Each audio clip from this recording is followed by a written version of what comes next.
Okay, so hello guys, welcome back sa channel natin, LixPH. So, ngayon guys, meron ako sa inyong i-share na tutorial no, about dito sa Shizuku na app kung papaano ba to i-run sa mga Android phone nyo. Okay. So, yung Android version ko pala guys is running on uh, Android 13 po siya no. Okay.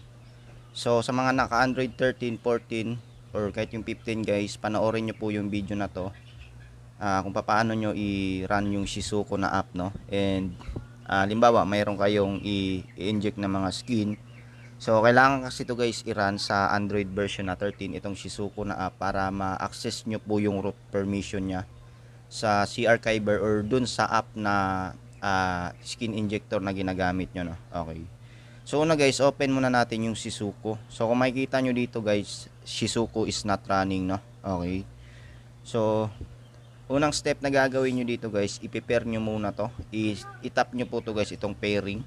Ayan. Tapos, kailangan dito guys, naka-turn on po yung developer option settings nyo sa phone nyo, no? Okay. So, alamin nyo guys kung paano nyo i-turn on yung developer option nyo dyan sa phone nyo. Okay. Pag once meron na kayong developer option, tap nyo lang to. Okay. So, mare-redirect kayo dito guys sa developer option na settings. Ano po? Okay.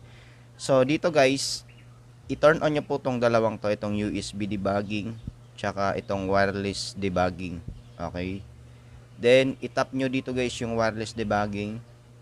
So, kung makikita nyo dito sa taas, merong searching for pairing device, no? So, i-click nyo to guys, itong pair device with pairing code. Okay. So, merong magpa-pop up dyan na code, which is, dito nyo siya ilalagay sa taas, no? Okay. So, 425922. Then, i-click nyo guys yung send dito sa may taas. So, mababasa nyo guys, pairing successful dito sa taas. You can start Shizuku service now. So, balik tayo sa Shizuku na app. Then, start natin siya guys. Okay. So, pag ganito guys, hindi siya nag-i-start kaagad, no? Okay. So, ang gawin nyo guys, i-reset nyo muna yung Shizuku na app. Ang gawin nyo, i-clear data nyo lang po siya. Okay. Tapos, open nyo lang siya ulit. Then, pairing. Ganun pa rin. So, turn on nyo muna yung notification. Tapos, developer option. Tapos, click natin yung wireless debugging nya. So, ulitin natin yung guys, yung procedure na yon. Tap natin yung pair device with pairing code. So, lalagay natin dito sa taas. Okay. So, click natin yan. Then, balik tayo sa Shizuku na app. Okay. So, minsan kasi guys, hindi siya nag-i-start, no? Okay. So, ulitin lang natin yun guys. Off lang natin to. On and off nyo lang guys itong mga settings na to hanggang sa maka-connect kayo at ma-run nyo po yung Shizuku na application. Okay. So, ulit-ulitin lang natin guys. Minsan kasi talaga ayaw niya mag-run, no? Or nag-unsuccessful siya. Okay. So, ayan guys. Okay. So, ayan guys. So, makikita nyo, di ba? Shizuku is running. So, ang ginawa natin, turn on and off lang natin ito. Itong dalawang settings na to. Then, pagkabalik natin dito sa Shizuku na app. So, ayan. Kung makikita nyo, Shizuku is running na po siya, no? Okay.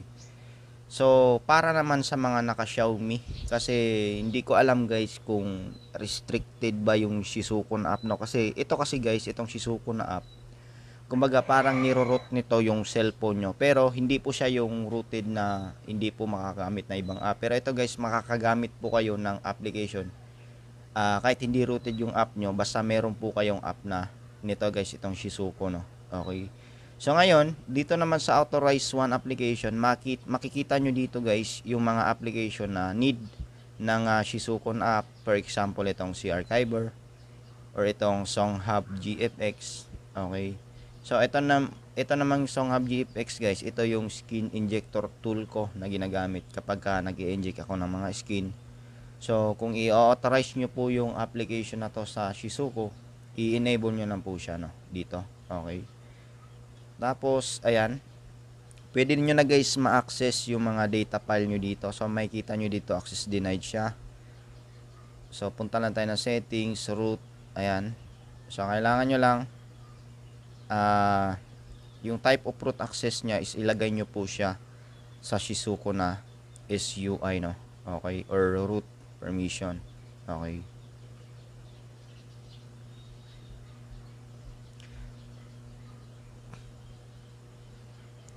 So ganun lang guys, no? Kadali kung paano nyo ba i-run yung Shizuku na app na to sa mga nahihirapan dyan. Ayan, meron naman siyang guide dito guys, pwede nyo po siyang basahin. Basta yung version pala na Android na ginagamit ko is running on Android version 13 po siya, no? Sa mga nagtatanong dyan, i-check nyo muna guys kung ano yung Android version ng phone nyo. Nang sa ganon, hindi kayo mahirapan siguro mag-connect ng Shizuku na app, no? Okay, so ayun lang guys, at sana nakatulong sa inyo. Paki-like ng video. So maraming salamat po. Peace.